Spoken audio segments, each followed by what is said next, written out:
عزوز سلامتنا تقبلوا نايزا يوتيوب channel تعزبتي كما يتصنحون نزقوان زدلنا يم زيناتات حيزلكم قريبا لخو نمكتالكم بخبر عدم كبرات تعزبتي بركت زبولو حبريتاتات نابيتم مستصعانو اقدموا ملغتوي دما نوتيفيكيشن نخبت حاكم زيناتات بقوان نختكتاتلون نزا يوتيوب channel سبسكرايب بمقبار نايدول ملكت متواغي ترسعو إيران أمريكا زخونة متقعتن تدافت إما حنا كتفد مخانا بترات انكيغات تركب إيران أبتها قرن سومنات زكاير زولو تقاومتات نمكتا سقومتي أبزوس دولون تقاومتي أبزغتلولون زولو وان أمريكا أبلعلي متقعتن تفت إما حنا كتفد مخانا انكيغات تركب علم أبزي أزيو حما كنتاتي زولو كبل حدا منج تهران مع خناتينا قليتو يركب علم بزحات عرفتنا تقتلهم يوم بغتات يتي تكوسو نيرم زوبا خويناتي زمسل قداناتات بدم تلقيمالو بنايت عنت مخاين ريساتات يوسدالو كبلون قليتلهم مع خنات زينا أب كباب تهران أبزركب مخان ريساتات تقل حتى انكساقاس سليم أستات 180 نيرسا بورساتات كوت إيران اللوام أب أمريكا زمدبرو تحلق سبعو مسلات أكتيفيس نيوز إيجنسي أملا أتهاجر موت 409 سلفنياتاتن 4 أبالات أتتان كمزر رقاقت قليتو يركبالهم كالوت 10,600 سباتون أبوش تخلت سومون أبس خيادن عبي كمز تأسروم اتي ايجنسي حبيرو يركب أمريكا بسنكي قتلت سلفنياتات أب إيران إداك تأتو مخانا أفراري حقوات تنبرت بسنبت بريزيدنت أمريكا دونالد ترامب مسمرحتي إيران بتلفون كمز تزراربن كدرادرو كمز دليني قليتو وسيخو غن أمريكا زخونا أخيبا ويركب كرم مكيادا سقومت كتوسر كتقدد تخيليا قبل وانت سامعيو ازو خوين غن ترامب أمريكا انتاي تحسب كمزلا بزرزرز قالتو نغر يلن بسنبت غن قلا ازيوم حالات امراضتات نري لنا قبل تسميع لهم ابلعلي ايران وتادراو متقعتن موساد زحجزو امراضتات ملكت مبرهي كمز توهبهم حدا بعل سلطان نمع قناتينا حبيرو يركبالهم قالو تاغبابات دما صره منግስት زخونو منጭታት بإنترنت معباي انصار وتادراو حيل ايران سايبراو ازوار متقام وي توسخ اقدا منبار كخون كمزخل سبا سلطان نول ستريت جورنال قليصومالهم فقباي بارلاما إيران أمريكا متقعتي انتدى فتيما إسرائيل أبتو زوبا زركبا مأخلات وتادرا مرخب أمريكا إلاما كم زخونيا أتكيقات ركب زلام اتي بسنكي موسخ نهر واقاتات حلقتا قحوتن موراد واقابات إيران زجمر تقاوموتات حجد ما محدرة لعلواي مرح إيران آياتولا علي كاملين كبقعي زتوع زلوم وانا عقابا وحق إيران زخونة تقاومو زسمع ساب كم تلاقي أملاخ قوتساريوم ازد ما نايموت فردي زحاز قبني كبلي تسامعو كاميني دما اتوم سلفنياتات نترامب كحقوسو زدليوم عسل عنوات كبليام نقيفهم زركب زلوم بسنبت اتهاجر انصار أمريكا إسرائيل أبستخيدا هاجرا وق زتقتلو سماعتات نمزكار بزبل ناي سلسته معلتات معلت حزن كمزا وجت افليطات تركب سراحتنياتات حال هوسبيتالات ابز حلفه معلتات بزموت وي بزتغدو سلفنياتات كمزا تጨናነቁ يم حبيرهم زلوم بعرب مشات ابكا تماراشت 7 ريساتات ناب حد هوسبيتال كامزاتو كرغاغص انكلوم اب حد هوسبيتال تيران زركب سراحتنياتات طعنا بزهبو حبريتا دما استاساسن شومنتن سبات ميتوم مبزحتهم نابرسوم افلبوم بقطتا بطيت زتهرميوم بزحت كاباتهم دما ناب هوسبيتال كوا كبصحو ايكالون كبل قليصلهم مبزحتن عالم لخاويان تكالاتينا كاوشت ايران صبصابات كقربا كمزي كالاين زغلصا زلوا منግስት ኢራን ካብ ሐሙስ ጀሚሮ ኢንተርኔት በመዕጻው ሓበሬታ ምርካብን ካቡ ዝርከቡ ሓበሬታታት ምርግጋጽን አጸጋሚ ገይርዎ ዘሎም ገለ ተንቀሳቀስታ አሳሊ ወጹ ዘለው ኮይኖም እዚኦም አማኸል ፎረንሲክ ዳያግኖስቲክ ላቦራቶሪ ግዛአት ቴህራን ኣብ ካህሪዛክ ዝርከብ መቀበል ሬሳታት መስርዕ ቦርሳታት ሬሳ ዘርኢ ቪዲዮ ድማ ይርከቦም ካብቲ መርበብ ሓበሬታ ኣብ ዝተረኸበ ሓደ ቪዲዮ ኣስታት 180 ዝተሸፈኑ ወይ ዝተጠቕለሉ አስከሬናት ክራይ ተኻይልሎም መብዛሕቶም ድማ ኣብ ቁልዕ ቦታ ተደፊኦም ዘለው ሰባት ከእዊን ከበኺን ይስማዕ ኣብ ሞዳታ ዝሓለፈ ሰሙን ኣብ ማእኸል ምዕራባዊት ከተማ ኢላም ዝተቀድሐ ብብዙሓት ዝተረጋገጸ ቪዲዮታት ሓይልታት ጸጥታ ናብቲ ሰልፈኛታት ሰልፍ ዘካይድሉ ዝነበረ ሆስፒታል ኢማም ካሜኒ ገጾም ተወስኹ ትኩሱ ዘርኢ ኮይኑሎም ኣብ ኢራን ተበጻሕነት ኢንተርኔት ብዓብዩ ኣብ ውሽጣዊ ኢንተርኔት ዝተሓጽረ ኮይኑ ምስ ናይ ደገ ዓለም ዝግበር ርክብ ድሩት እዩ ኣብዚ ሕጂ እዋን ዝካየድ ዘሎ ተቃውሞታት ግን ሰበብ እዚ ንመጀመርታ ግዜ ነዝውን ብኸቢድ ገዲቦም ኣለው ኣብ 2022 حجاب بقبو አይተኸድነትን ተባሂላ በፖሊስ ስነ ምግባር ተኣሲራ ዝነበረት ማህሳ አሚኒ ዝተባሃለት ጓል አንስተይቲ ኣብ ትሕቲ ቀይዲ ፖሊስን ከላ ሙስሞተት ድሕሪ ዝተልዓለ ዓቢ እዚ ናይ ሕጂ ድማ ዝዓበ ምዃኑ ተገሊጹሎም ኣብ ውሽጢ ሓያሎ ኣዋርሕ ልዕሊ 557 ክሞቱን ከለውም 20,000 ድማ ብሓይልታት ጸጥታ ከም ዝተኣስሩ ጎጀለታት ተጣብቕቲ ሰብኣዊ መሰላት ሓቢሩ ይርከባሎም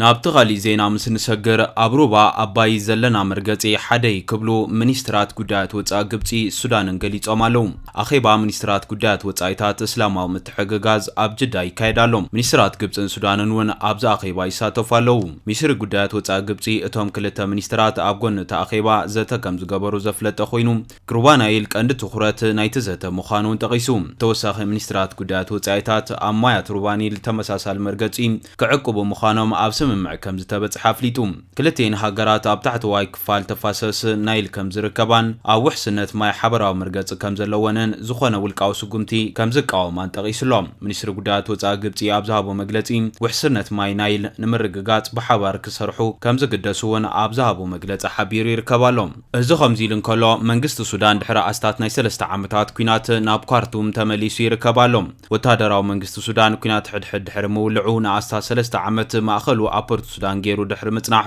ናብ ርእሰ ከተማ ካርቱም ተመሊሱሎም። ቀዳማይ ሚኒስትር ሱዳን ካሚል ኢድሪስ ብሰንበት ንጋዜጠኛታት ኣብ ዝሃቦ መብርሂ እቲ ናይ ተስፋ መንግስቲ ብወግዒ ናብ ካርቱም ተመሊሱ ከም ዘሎን ነቶም ብኽባን ስእነት ማሕበራዊ ኣገልግሎትን ላሒሎም ዝጸንሑ ነበርቲ ካርቱም ማሕበራዊ ኣገልግሎት ንኽረኽቡ ክሰርሕ ምዃኑን ቃል ኣቲሎም። ኣብ መንጎ ሰራዊት ሱዳንን ዳዕመ ሰሪዕ ናብ 2023 ዝጀመረ ኩናት ብጀነራል ዓብዱልፈታሕ አልቡርሃን ዝምራሕ ሰራዊት ሱዳን ቀልጢፍዩ በቶም ብጀነራል መሐመድ ሐምዳን ዳጋሎ ሕመቲ ዝምርሑ ሓይልታት ዳዕመ ሰሪዕ ተደፊኡ ካብ ካርቱም ወፂኡ። ሰራዊት ሱዳን ድሕሪ ነዊሕ ዝወስደ ምርብራብ ነታ ርእሰ ከተማ ኣብ ዝሓለፈ መጋቢት ዳግማይ ተቆጻጺርዋ ይርከብ። ጸብጻባት ሕቡራት ሃገራት ካብ ነበርቲ እታ ከተማ ጥራሕ ኣስታት 5 ሚልዮን ኣሃዲሞም ከም ዝወጹ ድማ ይገልጹ። ካብ ዝሓለፈ ዓመት ጀሚሮም ግን ገለ ነበርቲ ናብታ ከተማ ይምለሱ ከም ዘለዉ ይሕበር። እቶም ካብታ ከተማ ክወጹ ዘይደልዩን ዘይከኣሉን ኣብ እዋን ዳዕመ ሰሪዕ እታ ከተማ ኣልማ ምስርቅን ዝምታን ከም ዘጋጠመዮም ዝምስክሩ። ዝበዝሐ ክፋል እታ ከተማ ድማ ዓንዩ ምህላዊ ዝግለጽ። ኣብ ጥቅምቲ ኡጋቺ ዳንኤል ዝተባሃለ በዓል መዚ ሕቡራት ሃገራት እቲ መሰረታዊ ዝበሃል ህዝባዊ ኣገልግሎት እታ ከተማ ፈጺሙ ደው ኢሉ ናብ ዝበሃል ደረጃ ከም ዝወረደ ገሊጹ ነይሩ። ቀዳማይ ሚኒስትር ካሚል ኢድሪስ ኣብቲ ብሰንበት ኣብ ዝሃቦ መግለጺ መንግስቲ ኣገልግሎት ኤሌክትሪክ፣ ማይ፣ ማእኸላት ጥዕናን ስርዓት ትምህርትን እታ ከተማ ንምምሕያሽ ክሰርሕ ምዃኑ ገሊጹ። ብተወሳኺ 2026 ነቶ ኩናት ካብ ዝጅመር ብውሕዱ 150,000 ሰባት ዝተቐትሉላ ሱዳን ዓመተ ሰላም ክኾነላ ምዃኑን ገሊጹሎም። ኩናት ሱዳን ካብ ዝጅምር ዓስታት 12 ሚልዮን ሰባት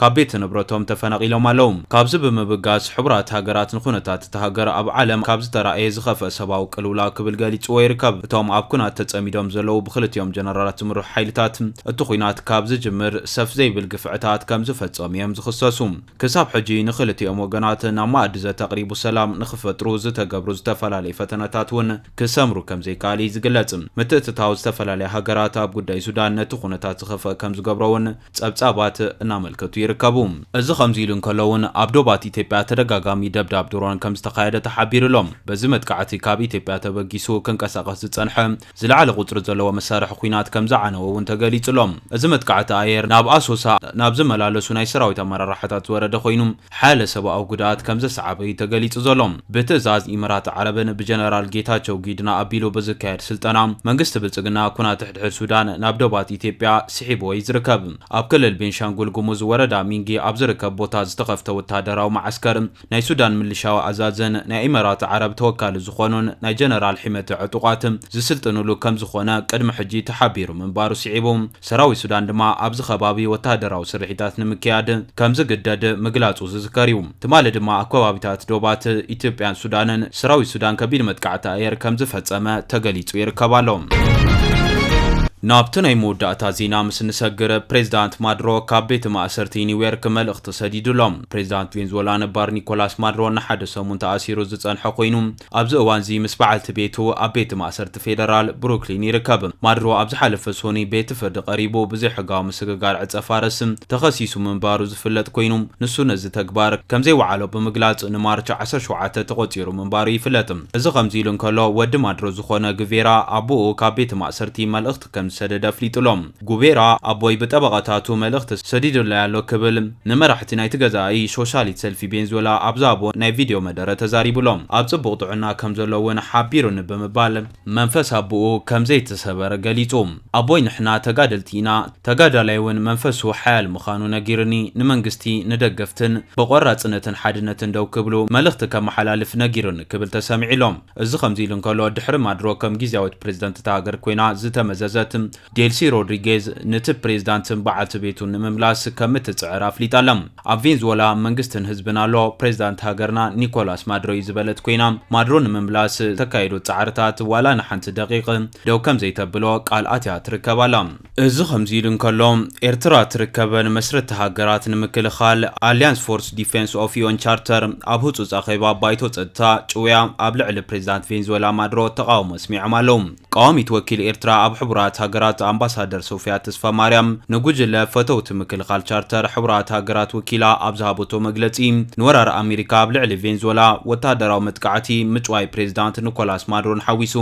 ብትሪ ኮኒናቶ ትርከባላ ፕሬዝዳንት ቬንዙዌላ ብቁልጥፍን ብዘይ ቅድመ ኩነትን ክፍትሐወን ጸዊዓ ትርከባላ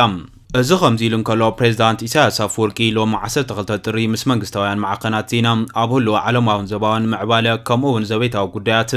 ቃለ መሕትት ከካየድ ምዃኑ ተሓቢሩሎም ፕሬዝዳንት ኢሳያስ አፈወርቂ ኣብ ዝሓለፈ ሐምለ 2025 ወን ተመሳሳሊ ቃለ መሕትት ኣካይዱ ምንባሩ ኣይርሳዕን ኣብቲ ናይ ሽዑ ንኽልተ ሰዓታት ዝቐጸለ መደብ ፕሬዝዳንት ኢሳያስ አፈወርቂ ንዓለማውን ፖለቲካውን ኩነታት ነቲ ኣብ ቀዳማይ እብረ ፕሬዝዳንት ትራምፕ ዝተፈተነ ምምሕያሽ ዝምድና ኤርትራን ኣሜሪካን ኣብ ዝሓድሽ ምልሶት ትራምፕ ዝብገስ ዘሎ ሓድሽ ጽምዶ ምስ ዋሽንግተንን ጸገም ኣህጉር ኣፍሪካን ጉዳይ ኢትዮጵያን ምስ ኣፍ ደገ ባሕርን ዝዛመዱ ዛዕባታት ኣልዒሉ ምንባሩ ይዝከር እምበኣር ከስ ክቡራት ተዓዘብቲ ነዚ እዋን ዘደለናዮም ሓበሬታታት የመስሉ نيرهم بخالي زين اسكع نرخب سلام